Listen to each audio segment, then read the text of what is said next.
یہ امام ابن الجوزی کی کتاب ہے زاد المسیر۔ زاد المسیر میں بھی امام ابن الجوزی رحمۃ اللہ علیہ نے اسی آیت کی تفسیر بیان کرتے ہوئے لکھا ہے کہ اے للحفظ والقراءۃ یسرنا القرآن للذکر، معنی کیا سہلناہ اے للحفظ والقراءۃ، ہم نے قرآن کو قراءت کے لیے اور حفظ کے لیے آسان کر دیا ہے۔ یہ دیکھیں، یہ تفسیر قرطبی ہے۔ امام قرطبی نے بھی تفسیر قرطبی میں اسی آیت کی تفسیر بیان کرتے ہوئے لکھا ہے سہلناہ للحفظ، یعنی ہم نے حفظ کے لیے اس کو آسان کر دیا۔ وَأَعَنَّ عَلَيْهِ مَنْ أَرَادَ حِفْظَهُ، اور جو اس کے حفظ کا یاد کرنے کا ارادہ رکھتا ہے ہم نے اس کی اعانت اور مدد کی ہے۔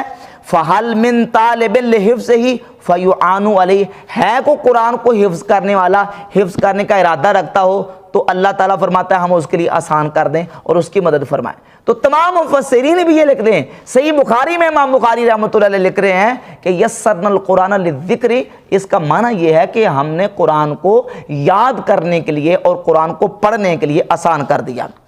تو اس سلسلے میں جب ہم یہ بات کرتے ہیں کہ دیکھیں قرآن تو اللہ رب العزت نے آسان کر دیا، تو مرزا کہتا ہے دیکھیں جی اللہ نے نصیحت کے لیے صرف آسان کر دیا ہے، باقی اس کے مطلب کو سمجھنے کے لیے یا اس کے سائنٹیفک جو ایفیکٹ ہیں ان کو سمجھنے کے لیے مولویوں کو بھی نہیں سائنس آتی۔ حالانکہ حقیقت یہ ہے کہ قرآن مجید کو سائنس کی کتاب نہیں ہے، قرآن مجید کو طب کی کتاب نہیں ہے، قرآن مجید یہ شریعت کی کتاب ہے، یہ عقائد کی احکامات کی کتاب ہے، اخلاق کی کتاب ہے۔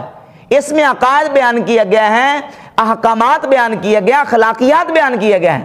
اس کی ہمیں ضرورت ہے، وہ ہم پر فرض ہے کہ اس کو ہم سیکھیں۔ سائنس سیکھنا قرآن سے یہ ہم پر فرض نہیں ہے۔ اگر یہی بات کی جائے تو اس اعتبار سے پھر صحابہ کرام کے بارے میں کیا خیال ہے؟ یہ تو تم پھر صحابہ کرام کے بارے میں بھی یہ کہہ دو گے کہ صحابہ کرام کو بھی سائنس نہیں آتی تھی، اور تم کہو کہ مجھے سائنس آتی ہے اور میں سائنس اس سے نکال سکتا ہوں، تو اس کا مطلب یہ نکلا کہ نعوذ باللہ صحابہ کرام بھی قرآن کو نہیں سمجھ سکے۔ یہ سائنس کی کتاب ہی نہیں ہے قرآن، قرآن تو شریعت کی کتاب ہے، اور قرآن میں عقائد بیان کیے گئے ہیں، ان کو سیکھنا ہمارے لیے فرض ہے۔ قرآن میں احکامات ہیں، ان کو سیکھنا ہمارے لیے فرض ہے۔ لہذا یہ بات جو ہے نا، اس طرح کے واقعات اور اس طرح کی مثالیں پیش کر کے یہ صرف اور صرف مقصد یہ ہے کہ لوگوں کو یہ بتایا جائے کہ یہ کتابیں کچھ اور کہتی ہیں اور بابیں کچھ اور کہتے ہیں۔ حالانکہ یہ جس انداز سے کہہ رہے ہیں نا کہ یہ قرآن بڑا آسان ہے اور قرآن آسان تحریکیں انہوں نے بنائی ہوئی ہیں، اس حوالے سے میں ایک حوالہ سنن ابی داؤد سے پیش کر دیتا ہوں۔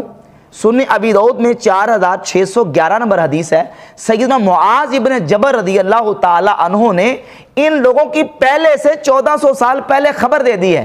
اور پیش گوئی فرما دی ہے ان لوگوں کے بارے میں جو قرآن آسان طریقے بنا کے لوگوں کو کہہ رہے ہیں قرآن بڑا آسان ہے، اور جناب ہر بندے کے ہاتھ میں قرآن دے کے کہتے ہیں ٹھیک ہے خود پڑھیں، خود سمجھیں اور خود عمل کریں۔ سیدنا معاذ ابن جبل رضی اللہ تعالیٰ عنہ رسول اللہ صلی اللہ علیہ وآلہ وسلم کے شاگرد، وہ بیان کرتے ہیں کہ فرماتے ہیں 4611 نمبر سنن ابی داؤد کی یہ حدیث بھی صحیح ہے، ان من ورائکم فتنا، آپ فرماتے ہیں تمہارے بعد ایک فتنہ آنے والا ہے، تمہارے پیچھے ایک فتنہ ہوگا، اور وہ فتنہ کیا ہوگا؟ یکثر فیہ المال، اس فتنے میں مال کثرت سے ہو جائے گا، ویفتح فیہ القرآن، اور قرآن آسان ہو جائے گا، قرآن کھولا جائے گا، قرآن آسان ہو جائے گا۔ اور فرماتے ہیں حتی یاخذہ المومن والمنافق والرجل والمرأة والصغیر والکبیر